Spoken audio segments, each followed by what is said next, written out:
Good morning. Hello viewers, সবাই কেমন আছেন? সকাল ৬টা ৬:৩০ বাজবে তখন ওর বাবাকে চা দিয়ে আমি একটা রিলস করেছিলাম। তো চা খেয়ে তারপর তো ওদের দুজনকে রেডি করে স্কুলে গিয়েছি, এসেছি, নাস্তা করেছি। তো অনেকটা সময় চলে গিয়েছে। আর স্কুল যেদিন যাই ওদিন খুব দৌড়ের উপর থাকি। তাই দুপুরে রান্না করতে, করতে একটু দেরি হয়ে যায়। তো এখন প্রায় ২:৩০ বাজে, খালা কাজ করে চলে গেছে। তো আমি এখন রান্নার আয়োজন করতেছি। তো আজকে রান্না করব হচ্ছে আমি মাছ তরকারিও রান্না করব। প্লাস হচ্ছে আম এখানে ২ টা মগজ পরিষ্কার করে নিলাম রগগুলি, এগুলি ভুনা করব আর সিম আলু ভাজি করব।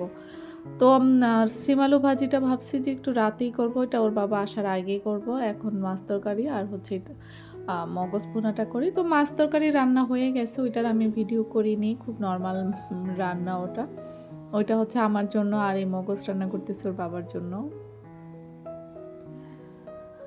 তো ওর বাবা অনেক রকম মাছ খায় না। তো সেই কারণে দেখা যায় যে শুধু আমার জন্য ওই মাছ তরকারি রান্না করি। এখানে পেঁয়াজটা একটু ভেজে নিব। আর বলে নিচ্ছি, আমার ভিডিওটা যারা, যারা দেখছেন সবাইকে অনেক ধন্যবাদ। আর আজকে যদি আমার চ্যানেলে কেউ নতুন ভিজিট করে থাকেন, আপনাকে অনেক, অনেক শুভেচ্ছা। আর আমার সাথে যদি আমার জার্নিতে যদি আমার সাথে থাকতে চান, তাহলে আমার চ্যানেলটা সাবস্ক্রাইব করে ফেলতে পারেন। তো আজকে এই মগজ ভুনাটা রান্না করব আমি গুঁড়া, মানে গরম মশলার গুঁড়া দিয়ে, আমি গোটা দিব না। গোটা দিব না এই কারণে, কারণ এতটা আসলে সময় আমার, মানে আমি যতটা দ্রুত পারি রান্না সারবো, তো সেই কারণে আরও দেয়া হবে না। সবার মধ্যেই কিন্তু এখন খুব ব্যস্ততা কাজ করছে, সবার বাচ্চাদের পড়ালেখা, পরীক্ষা। তো মায়েদের আসলে এই ডিসেম্বর জানুয়ারিটা খুব টাফ কাটবে, যারা বিশেষ করে বাচ্চাদের নতুন স্কুলে অ্যাডমিশন করাবেন। তো আমি তো এইবার আসলে রাইফকে নতুন স্কুলে দিব না, তাই আমার এই প্রেশারটা একটু কম আছে। আর নতুন স্কুলে যখন দেওয়া হবে তখন তো আসলে অন্যরকম একটা সময় কাটে এই সময়টাতে। যারা ঢাকার ভিতরে আছে তাদের, বিশেষ করে তাদের তো কোন স্কুলে চান্স পায় সেই অনুযায়ী আবার অনেক ক্ষেত্রে বাসাও চেঞ্জ করতে হয়। তো এই সময় ভালো একটা প্যারার ভিতর যায় ঢাকাবাসী। তো আমার মনে হয় যদি সব ঠিক থাকে তাহলে সামনের বছর চেষ্টা করব রাইফকে ভালো একটা স্কুলে দেওয়ার। এখন বাসার কাছের একটা স্কুলেই তো যাচ্ছে, কন্টিনিউ করতেছে। কারণ হচ্ছে রাফসা হচ্ছে ছোট তো অনেক। আমি চাইলেও তো এখন একটা মানে দূরে ওকে নিয়ে যাওয়া সম্ভব না আমার পক্ষে। তো এখন হচ্ছে আমি মশলাগুলি সব হচ্ছে কষিয়ে নিলাম, তারপর মগজটা দিয়ে দিব। আর এই মগজটা চুয়াডাঙ্গা থেকে আমার শ্বশুর নিয়ে এসেছিল।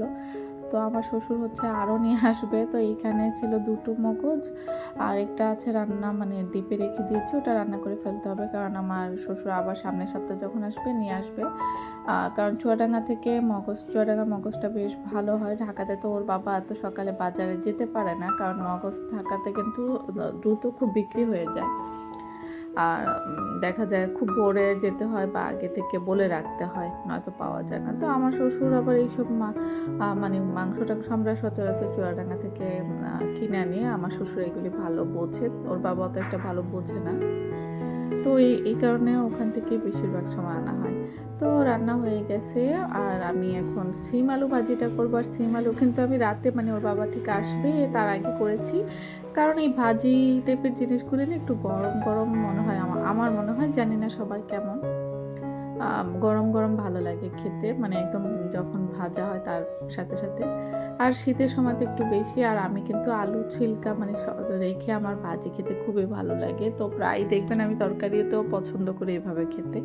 আর বিশেষ করে যখন নতুন আলু নামবে তখন তো আরও বেশি থাকবে। রাইফ কিন্তু আমার পাশে হচ্ছে ও মানে দেখতেছে টিভি আর শব্দ করতেছে। আর আমি এই যে ভাজি করতে করতে আপনাদের থেকে কিন্তু বিদায় নেওয়ার সময় হয়ে গেছে, কারণ আমি ভিডিওর একদম শেষ প্রান্তে। ভাজিটা করব শুধু হলুদের গুঁড়ি, মরিচের গুঁড়ি দিব আর লবণ দিব, আর ধনিয়া পাতা শেষে নামানোর আগে একটু দিয়ে নিব। খুব সিম্পল ভাজি, তবে এটা খেতে খুবই ভালো লাগে আমার, ওর বাবারও খুব পছন্দ। তো আমার ভিডিওর একদম শেষ প্রান্তে আমি চলে এসেছি। আমার ভিডিওটা কেমন লেগেছে কমেন্টে জানাবেন। ইদানিং তো ছোট ভিডিও দিচ্ছি, বড় ভিডিও করতে পারছি না, তো ছোট ছোট ভিডিও দেওয়ার চেষ্টা করতেছি। তো আজকের মতো আমি এখানে বিদায় নিচ্ছি। সবাই ভালো থাকুন, সুস্থ থাকুন, আর আমার নেক্সট ভিডিও দেখার অপেক্ষায় থাকবেন। ততক্ষণ পর্যন্ত আল্লাহ হাফিজ।